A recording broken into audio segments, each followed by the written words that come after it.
Dr. Emily Matthews stared at her monitor, her coffee gone cold beside her keyboard. The same anomalous pattern flickered across her screen for the third time that night, mocking her understanding of quantum mechanics. The MIT Quantum Computing Lab had fallen silent hours ago, but she couldn't shake the feeling that she was looking at something extraordinary. "You're still here." Dr. James Richardson's voice broke through her concentration. He stood in the doorway, bow tie askew, looking more like a disheveled music teacher than a quantum physicist.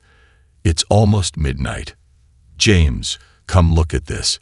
Emily waved him over, pushing her auburn hair back from her face. "These patterns in the background radiation. They're not random." "They're always random," James said, but he came anyway, leaning over her shoulder. "That's literally the definition of background radiation." "Not these." Emily pulled up 3 different timestamps. "Look at the frequency distribution. There's a recurring pattern, but it's not following any natural decay curve I've ever seen." James squinted at the screen, then reached for his tablet. "Mind if I run these through my frequency analyzer? The one I use for my symphony work?"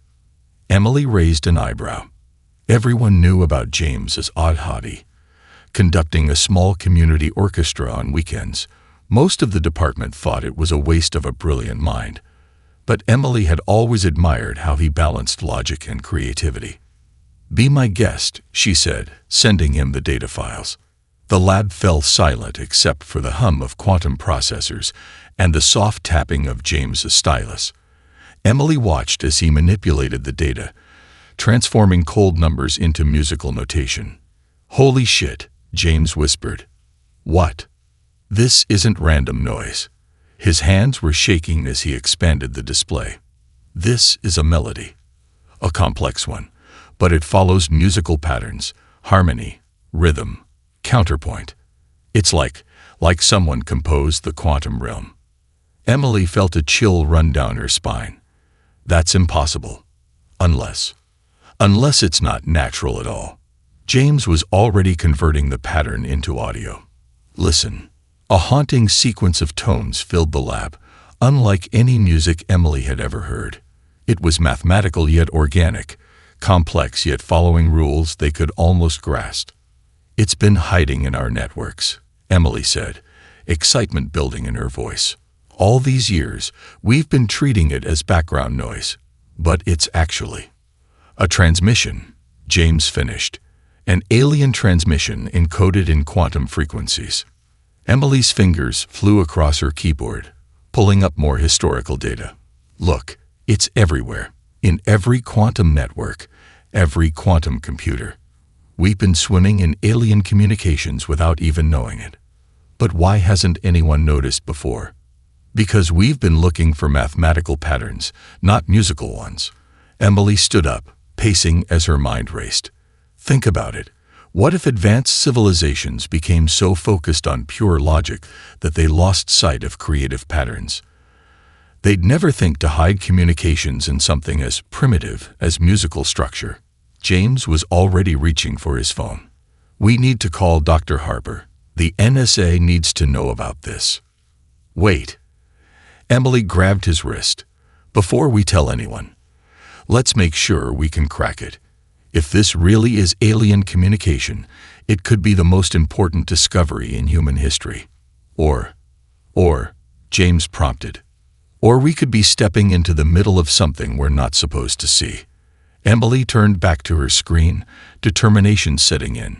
"Give me an hour. Let's see if your music theory can help us understand what they're saying." As they worked through the night, neither Emily nor James realized they were about to shatter the galactic status quo. In combining human creativity with alien technology, they would unlock secrets that would change humanity's place in the cosmos forever. They just had to survive what came next. 3 days without sleep had left Emily's office looking like a war zone. Empty coffee cups competed for space with takeout containers, and whiteboards covered in musical notation and quantum equations lined every wall. But none of that mattered now.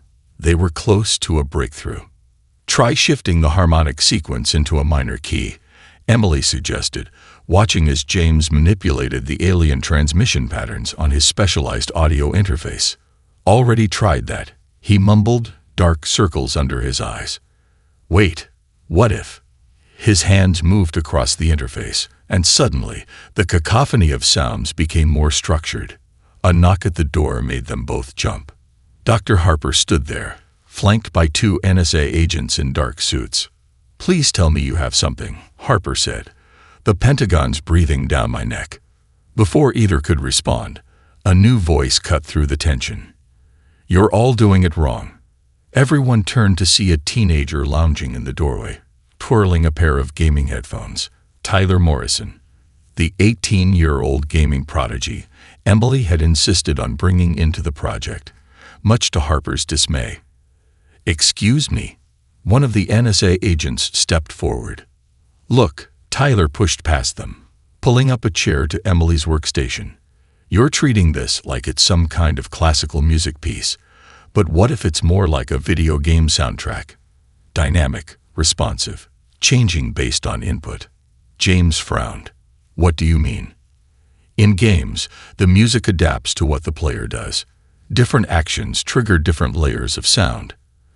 Tyler's fingers flew across the keyboard. "What if these alien transmissions work the same way? Not static messages, but interactive ones." Emily's eyes widened. "The quantum entanglement patterns, they're not just carrying the message, they're responding to the receiver." From the corner, retired NSA cryptographer Dr. Diana Wells looked up from her decades-old codebook.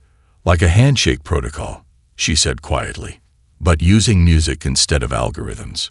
"Tyler, can you write a program to simulate different response patterns?" Emily asked. "Already on it." The teenager pulled up a gaming engine he'd modified. "We'll treat it like procedurally generated music. Each response should trigger a new pattern in the transmission." For the next hour, they fed various responses into the alien transmission. With each attempt, the patterns shifted, became clearer. James used his musical knowledge to identify structures, Diana applied classical cryptographic principles, and Tyler's program adapted in real time. Then everything clicked. "Holy shit," Tyler whispered, staring at his screen. "We're in." The lab erupted in activity. Clear text, actual alien language, began flowing across their monitors. James's translation algorithm, based on universal mathematical principles, began converting it into English. Emily's triumph turned to horror as she read the first decoded message. "A RXOS Fleet Command. Meridian Defense Grid detected in Sector 7. Prepare quantum torpedoes for." "It's military communications," Diana said gravely. "We've just stumbled into an interstellar war." Dr. Harper was already on his phone. "Get me the Joint Chiefs. Now." "Wait." Emily held up her hand, reading more decoded text. "There's something else. The Meridian Alliance. They're planning something. Something big." James leaned in, reading over her shoulder. "Multiple references to Earth. They know about us." "They know about us," Emily confirmed. "And they've been watching. Both sides have." Tyler sat back, running a hand through his disheveled hair. "So what do we do now?" Emily looked at the assembled team.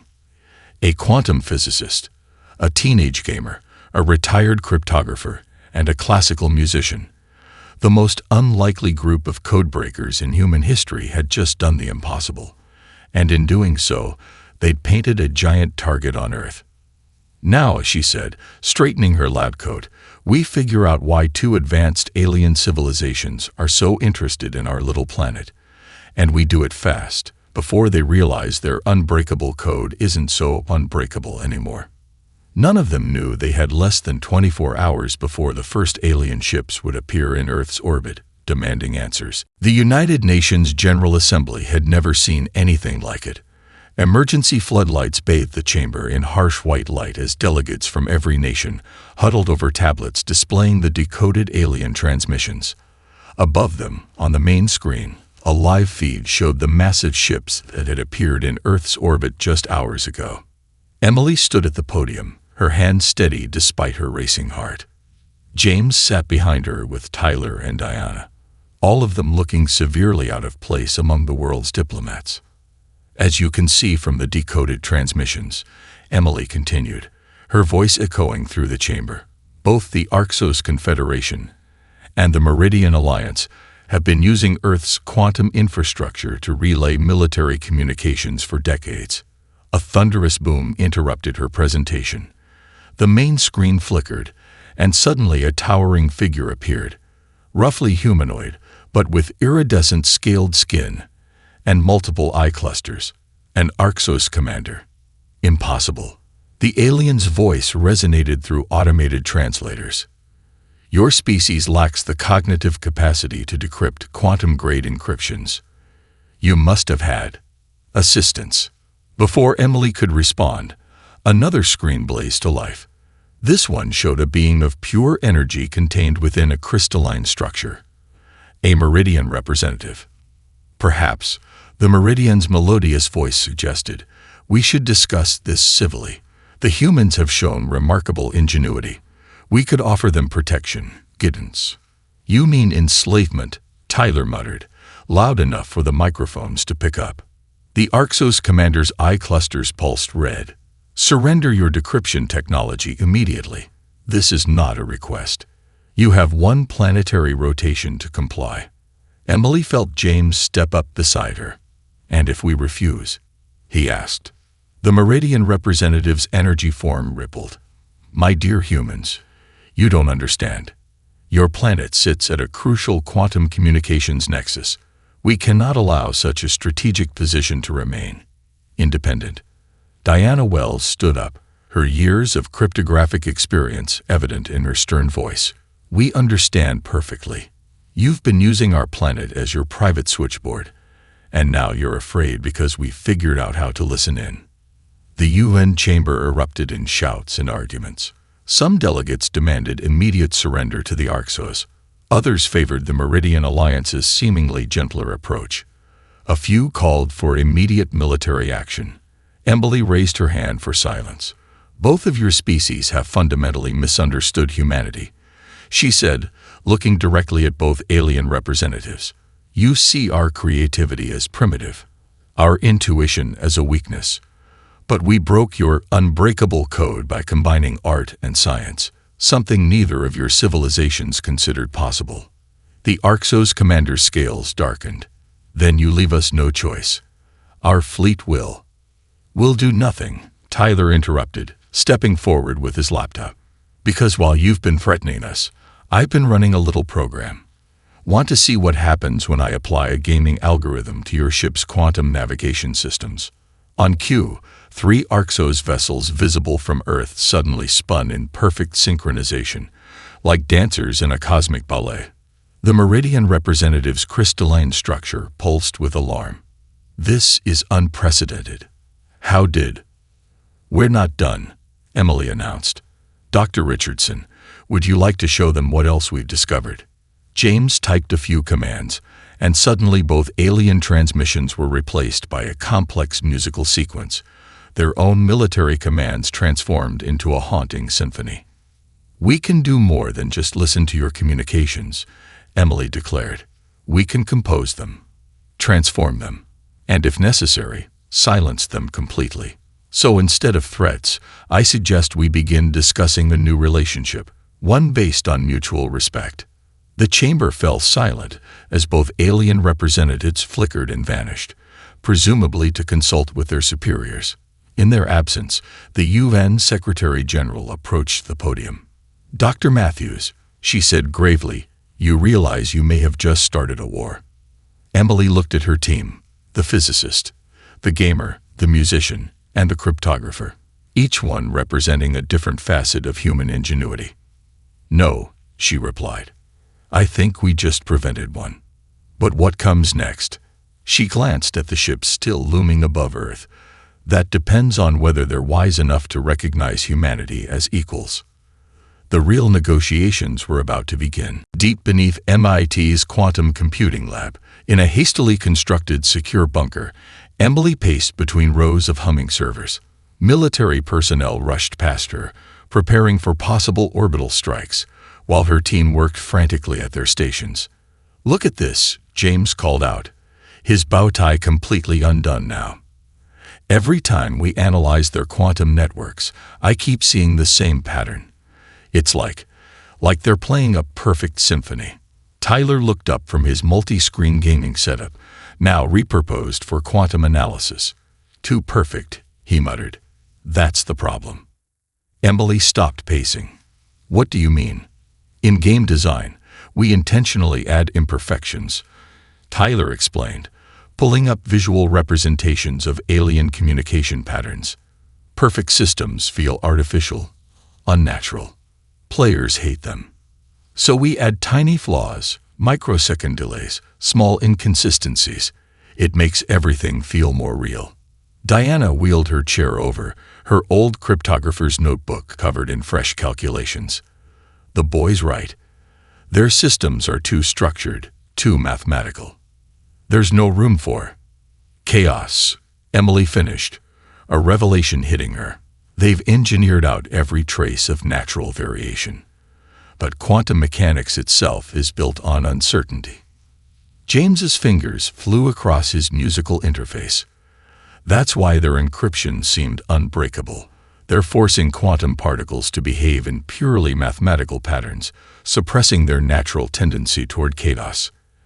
And that's their weakness," Emily said, excitement building in her voice.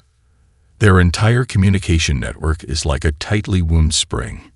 If we introduce even a tiny bit of quantum uncertainty, the whole thing could unravel," Diana concluded. Tyler was already coding. "Like injecting a game-breaking bug into a perfect system. Create enough small glitches, and their perfect order becomes their biggest vulnerability," James finished. A military officer burst into the room. "Dr. Matthews, we're detecting energy buildup in the Orcs fleet. They're charging weapons." Emily turned to her team. "How fast can we test this theory?" "Give me 5 minutes," Tyler said, his fingers blazing across keyboards. "I've got a chaos algorithm that cold." An alarm blared through the facility. On their main screen, they watched as the Orcs ships began moving into attack formation. 3 minutes, the officer warned. "Maybe less." James connected his musical interface to Tyler's system. "If we modulate the chaos introduction through harmonic frequencies, we might be able to make it spread faster through their network." Diana pulled up her oldest encryption files.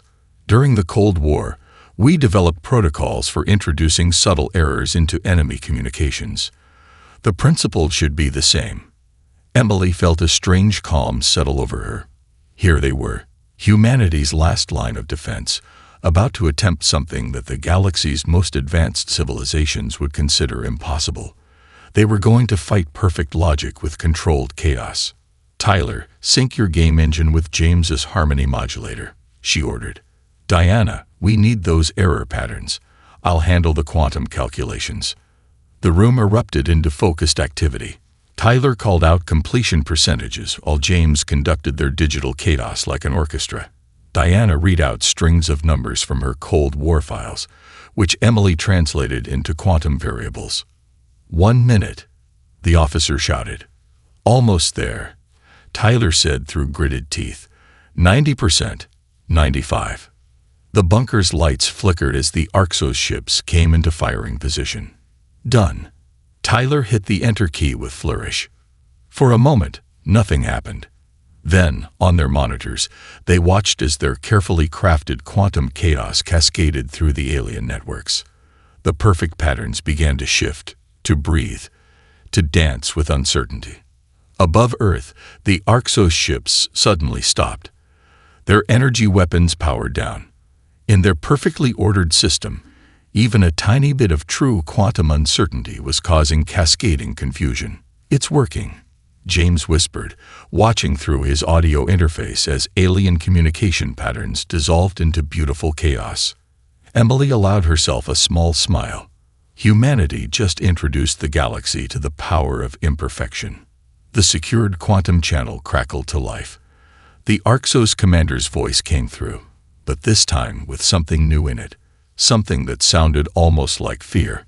How How did you do this? We embraced chaos, Emily replied. Perhaps it's time for your civilizations to remember how to do the same.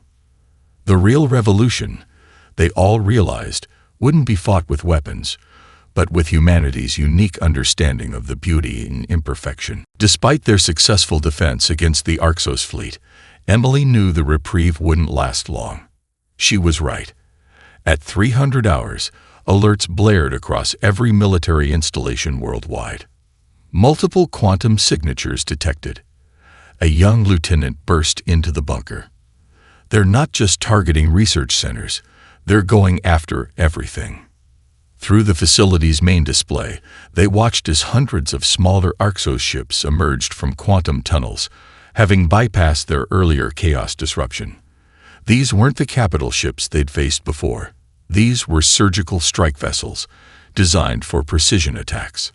They adapted faster than we expected, Emily muttered, watching red dots appear across the global map. A familiar voice crackled over the emergency channel. Emily, you there? It was Jason Matthews, her brother, now stationed at Peterson Space Force Base. I'm here.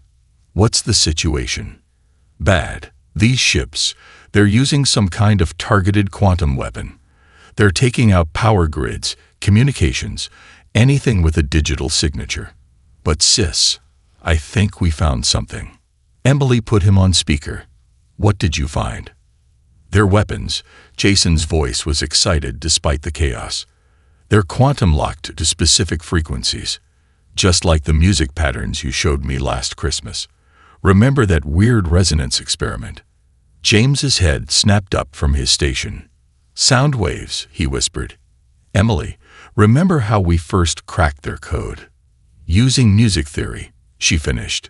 Tyler, can you pull up the harmonic patterns from our first decryption? The teenager was already moving. On it, if we can match their weapon frequencies. We can disrupt them, Diana concluded, just like we did with their communications. Emily grabbed the command channel. Jason, we're sending you a frequency pattern. Can you modify sonic defense arrays to broadcast these exact wavelengths? Already got teams standing by. Send it. The next few minutes were a blur of activity. Tyler and James worked to convert their musical decryption patterns into weapon-disrupting frequencies. Diana coordinated with global military installations, sharing the modification specs. Emily calculated quantum variances to ensure maximum effect. The first Arxos strike hit Miami. Buildings went dark as their power systems were quantum-locked. But as the alien ships moved to their secondary targets, something unexpected happened. A modified sonic defense array, originally designed for crowd control, blasted a precise harmony of sound waves into the sky. The quantum weapons flickered, their perfect frequencies disrupted by human music. It's working. Jason's voice was triumphant, rolling this out to all defense stations. Across the globe, humanity fought back with sound. Police sound cannons, military sonic arrays, even civilian sound systems were quickly modified. The Arxos weapons, designed for mathematical precision, couldn't maintain quantum lock in the face of human acoustic chaos. In orbit, the Arxos commander's voice crackled through their compromised communications. Impossible. Their primitive sound waves can't. Can't what? Emily transmitted back. Can't turn your perfect order into chaos. That's the problem with perfection. It's fragile. The battle raged for hours. Every time the Arxos adjusted their quantum frequencies, human defenders responded with new harmonic patterns. James conducted the global defense like a symphony, while Tyler's gaming algorithms predicted and countered enemy attack patterns. Finally, as dawn broke over MIT, the remaining Arxos ships retreated. The surgical strike had failed. In the bunker, Emily's team watched the last enemy signatures vanish from their screens. The victory had been costly. Several cities were still dark, and the global infrastructure damage would take months to repair. But humanity had stood its ground. Dr. Matthews, a general's voice came through their secure channel. The president wants to speak with you and your team. Emily looked at her unusual group of defenders. The musician, the gamer, the cryptographer, and somewhere out there, her soldier brother. Together, they'd turned sound itself into a shield against advanced alien weapons. "Tell the president we'll be right there," she replied. "But first, we need to prepare, because the Orcs will be back. And next time, James finished, straightening his bow tie with determination, we'll be ready with a whole new symphony of chaos." The first battle was over. But the war for humanity's place in the galaxy was just beginning. The message arrived 3 days after the failed Orcs attack. Emily and her team were reviewing damage reports when their quantum receivers detected an unusual signature. Not Orcs or Meridian, but something entirely different. "It's coming from the Centauri sector," Tyler announced, his fingers dancing across holographic displays. "And it's using our music-based encryption pattern." James adjusted his interface. "Not quite. The harmonics are different, more organic, almost like a heartbeat," Emily finished, studying the wavelength patterns. "Can we decode it?" The message resolved into a clear transmission, displaying a hologram of a being that looked like a cross between a jellyfish and a sequoia tree. Bioluminescent patterns pulsed through its translucent tissues in complex rhythms. "Greetings, humans," the creature's patterns translated into both light and sound. "I am First Singer Lyra of the Centauri Collective. We have been watching." Diana leaned forward, watching us crack the uncrackable. "Watching you survive," Lyra responded. "The Orcs and Meridians have dominated our sector for millennia, claiming their quantum technology made them untouchable. Yet you, a primitive species, showed their perfect systems have perfect flaws." Emily exchanged glances with her team. "Are you proposing something, First Singer?" The aliens' patterns shifted to deeper blues. "The Centauri Collective possesses advanced biotechnology, living ships, organic computers. But the dominant powers dismissed our achievements as primitive because we embrace organic imperfection. Perhaps it's time for the primitives to teach the advanced species a lesson." Before Emily could respond, another signal cut in. This one showed a crystalline being, but unlike the energy-based Meridians, this one was solid, with patterns of silicon and metal threading through its form. "Forgive the intrusion," the new arrival hummed. "I am Constructor Vex of the Lithoid Amalgam. We too have monitored your resistance." The silicon-based being's crystal facets sparkled. "Our engineering capabilities were also dismissed as inferior because we incorporate randomness into our designs. The major powers cannot comprehend that strength comes from adaptation, not rigid perfection." James stepped forward. "You're both suggesting an alliance." "More than that," Lyra's patterns brightened. "A revolution. Not of weapons, but of ideas. The Orcs and Meridians believe their quantum technology makes them invulnerable. But you've proven that the very chaos they reject is their greatest weakness," Vex finished. "We propose combining our capabilities: Centauri biotech, lithoid engineering, and human creativity." Tyler grinned. "Like assembling the ultimate raid party in an MMO, each class bringing unique abilities." Emily felt hope rising. "Our quantum disruption techniques, combined with our living ships," Lyra pulsed. "And our adaptive technology," Vex resonated. Diana laughed softly. "The ultimate underdogs, united against the bullies of the galaxy." "There will be risks," Emily cautioned. "The major powers won't take this lying down. We have lived under their shadow for too long." Lyra's patterns turned fierce reds. "Your species showed us that impossibility is merely a lack of imagination." "And imagination," Vex added, "is something the primitive species have in abundance." Emergency alarms cut through the conversation. James rushed to his console. Multiple quantum signatures. The Orcs are moving their main fleet to crush the Centauri worlds. Emily straightened. Decision made. "First Singer, Constructor, can you get representatives here immediately? We have little time to prepare, but if we work together, our fastest living ship is already approaching Earth, Lyra pulsed. As is our prototype quantum tunneler, Vex hummed. Tyler was already setting up new interfaces. Time to show the galaxy what the B-team can do.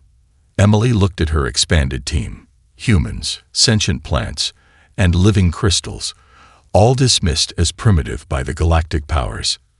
Together, they would prove that true advancement comes not from rejecting chaos, but from embracing it. "Let's get to work," she announced. "We have a galaxy to redefine." The Alliance of Underdogs was about to teach the cosmic bullies a lesson they'd never forget. Operation Harmony began at dawn. Emily stood in the combined command center, where humans worked alongside Centauri bioengineers and lithoid technicians.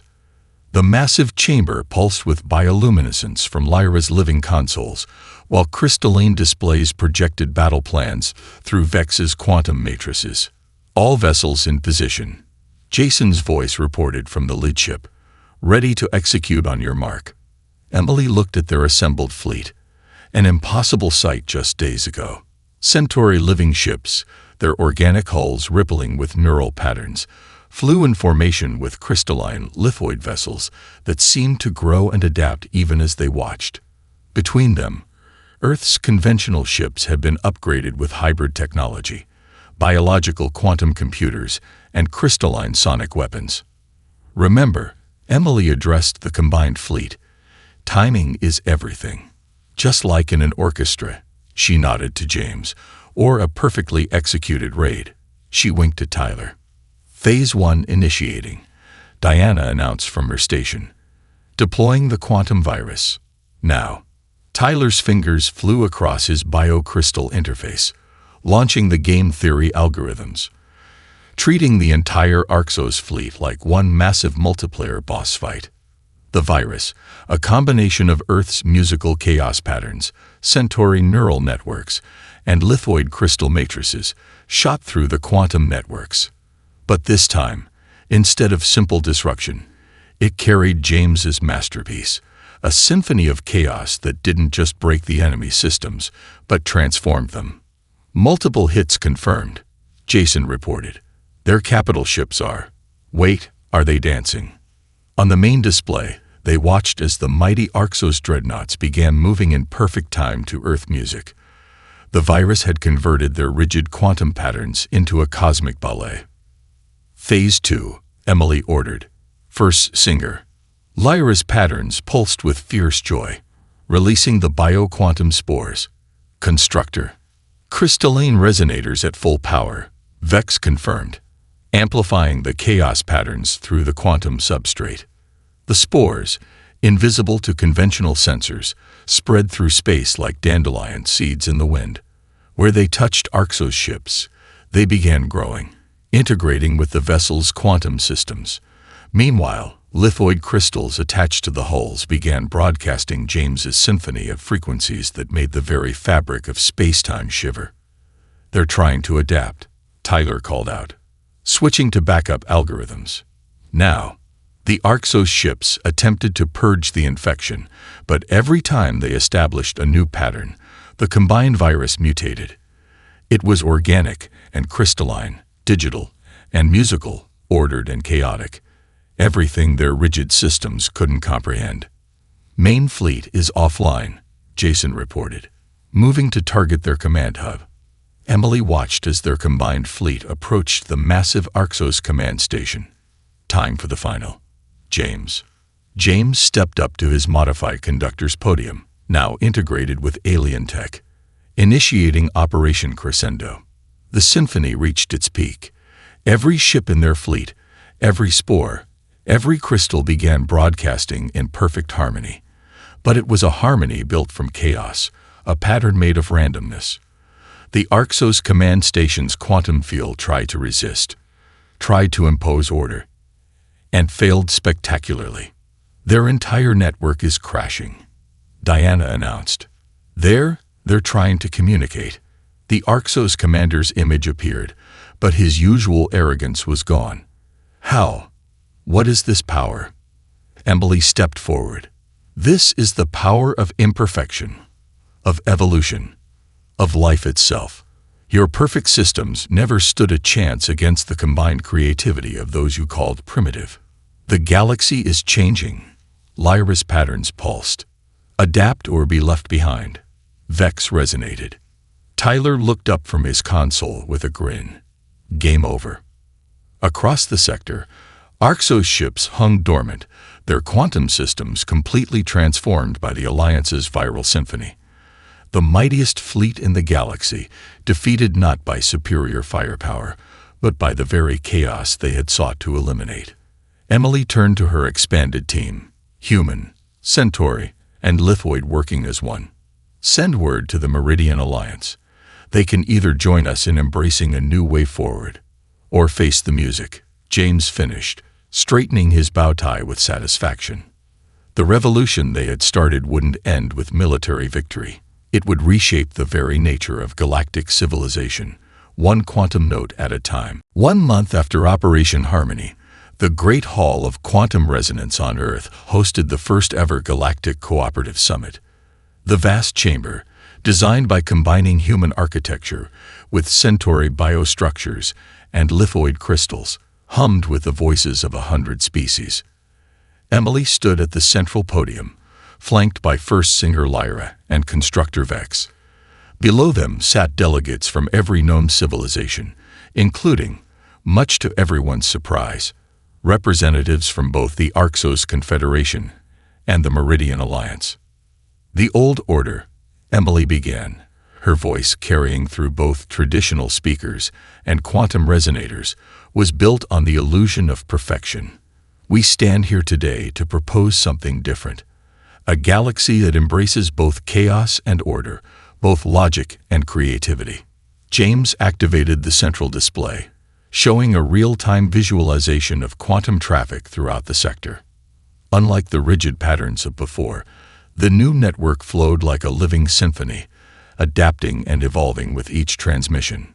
Check this out, Tyler said, stepping forward with his latest creation. We've developed a new quantum communication protocol that combines Arxos precision, Meridian energy manipulation, Centauri neural networks, and lithoid crystalline matrices, all governed by human music theory. Diana smiled from her seat among the Earth delegation. We're calling it the Harmony Protocol. The young gamer executed his program, and suddenly the great hall filled with music, not just sound, but light, energy, and quantum resonance. Every species present experienced it in their own way. The Arxos through mathematical patterns, the Meridians through energy flows, the Centauri through neural rhythms, and the lithoids through crystalline vibrations. This is impossible, the Arxos commander muttered, his scales shifting in confusion. The quantum chaos should tear the network apart. That's what you never understood, Emily replied kindly. Chaos isn't the enemy of order. It's the foundation of life itself. Your perfect systems were doomed to fail because they denied this fundamental truth. Lyra's patterns pulsed in agreement. Through human creativity, we learned to embrace imperfection. Through their imagination, Vex resonated. We discovered that adaptation is stronger than rigid perfection. The Meridian representative's energy form flickered thoughtfully. And now you propose to reshape the entire galactic community based on these principles. Not reshape, Emily corrected. Evolve. Every species brings something unique to this symphony. The Arxos precision, the Meridian's energy mastery, the Centauri's biological innovation, the lithoid's crystalline engineering. And yes, humanity's creative chaos. Jason, now Earth's military liaison to the Alliance, stepped forward. We've already seen the benefits. Combined fleet operations are 300% more effective. Trade routes using the new quantum networks are faster and more secure. Even our scientific research has advanced exponentially. But more importantly, James added, adjusting his ever-present bow tie, we're making better music together than we ever could alone. Tyler pulled up another display, showing the growth of interspecies cooperation. It's like the ultimate multiplayer game, he grinned. every species bringing their unique skills to the party. The chamber fell silent as the implications sank in. Centuries of rigid hierarchy and technological supremacy were giving way to something new, something that celebrated diversity instead of fearing it. The Arxos commander was the first to stand. The Confederation. He paused, his scales shifting to thoughtful blues. Accepts these terms. Perhaps it is time we learn to dance to a different quantum tune. One by one, the other species signaled their agreement. Even the Meridian Alliance, after centuries of enforcing quantum conformity, embraced the new paradigm. Emily looked at her team, the physicist, the musician, the gamer, and the cryptographer, who had started it all by discovering a pattern in the noise. They had done more than save Earth. They had shown the galaxy a new way forward. "Then let's begin," she announced, as James queued up another quantum symphony. Not as primitive or advanced, not as perfect or flawed, but as one galaxy learning to appreciate the beauty of chaos and the strength of diversity. Above them, through the crystal dome of the Great Hall, the stars seemed to twinkle in harmony with their combined music, a cosmic reminder that in the end, the universe itself was a perfect blend of chaos and order, just waiting to be understood. The end.